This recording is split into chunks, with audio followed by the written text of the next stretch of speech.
You know, we as far as the shape of the team having a numerical advantage, we were 3v2 at the back against Vaart and Van der Vaart. That was fine.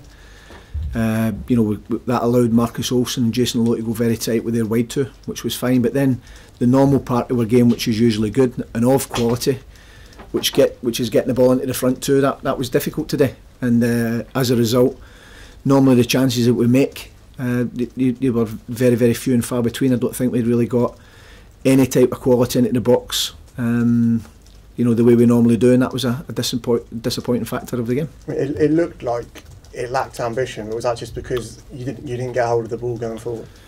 No, I don't think if you're playing, you know, 3v2 at the back and pushing your wide two really on high, I don't think that's lacking ambition. I think lacking ambition would be come and play with one up. We wanted to play with two strikers. We wanted to keep Junior Hoylett and Yakubu up.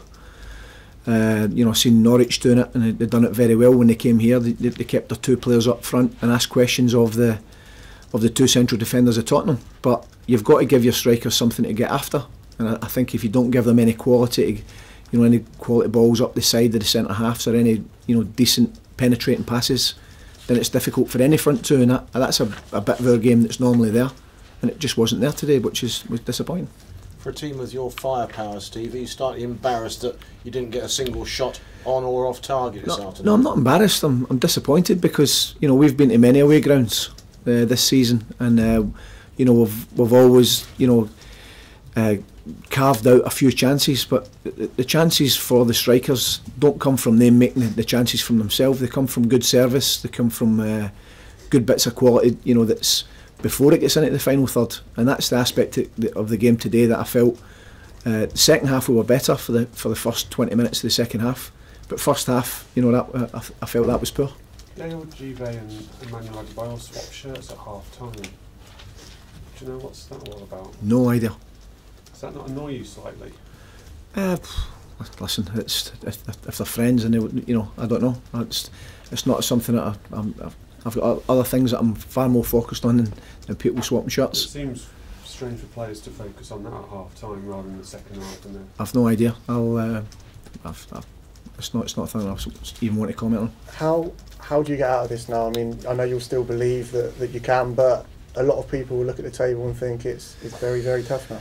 It's tough, Andy, but I think it's two monumental performances and two big results, two back-to-back clean sheets. You know, if we can get it to that, we can. You know, there's other results that we can't affect now that's going to take place before we play Wigan. But all we can do is prepare for Wigan. I watched them yesterday play against Newcastle, and they played very well against Newcastle. So that's going to be a tough game. But there's been many times this season where people have written us off and said, "Oh, you know, that it's done and dusted. They're not going anywhere," and we've bounced back. So we're probably going to have to bounce back with two back-to-back wins, and there's no reason why we can't. What's been the difference? You know, you went on that little run, but you've lost 6 out of 7 now. Why? What's been the difference? Well, I think we were on a very good run with back-to-back wins and back-to-back clean sheets, and then we come up against Bolton, and I think you were there, and it was probably the biggest penalty shout you'll ever see. At 0-0 when Junior Hoylett goes through and gets quite a blatant foul, and I'm never one to have a pop at refs. I said to the referee straight after he gave the first goal today, what a good decision, because it was over the line. I'd seen it. So, but that was a massive factor, because I think the first goal in that game against Bolton would have went on to get the points in that game, and we could have had 3 more points and they could have 3 less. So I think that broke a sequence of back-to-back wins and back-to-back clean sheets, and then we went on a tricky run, just as Tottenham have been on. They've been on a bad run as well. So certain results affect the way you play, and what we've got to do now is draw a line under today, know the reasons, and I think it's pretty clear the reasons why we didn't make a chance, and that is because our quality wasn't there with the ball. Improve on that and go and beat Wigan. There's nothing else we can do. Steve, Ray Wilkins just said on TV, only 11 fouls, no cautions. He wasn't the toughest competitor I know, but he said he'd expect more fire and fight in the belly of your players. What would you say to that? It's not I disagree with that. I think we've got plenty of fight and we've got plenty of fire in our belly. I disagree with that. I think I'll look at the physical stats and the way we set up today, and I'll be very surprised if they're not very high. There's a lot of stick flying around from pundits after that game. Were you look at that and show the players, look, they're saying this about you. Go out against Wigan and show it's not true. Yeah, well, I know how, you know, I don't need the pundits, and we don't need the pundits to tell us, you know, the reason why we never got a result today. We never got a result today because we weren't good enough with the ball.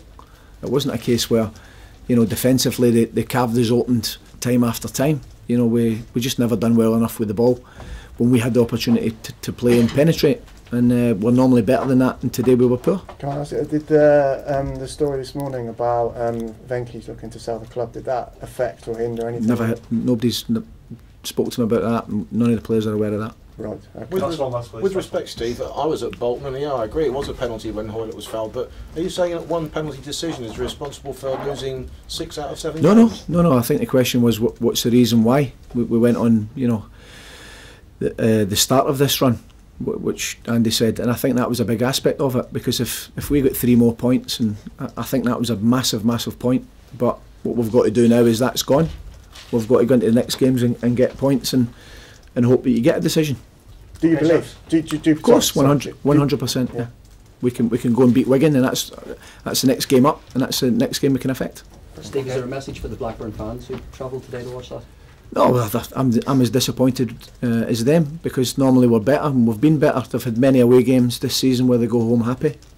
You know, Anfield, Old Trafford, Goodison, we've played better than that today. We were poor today with the ball, and you know, I'm as disappointed as the players are.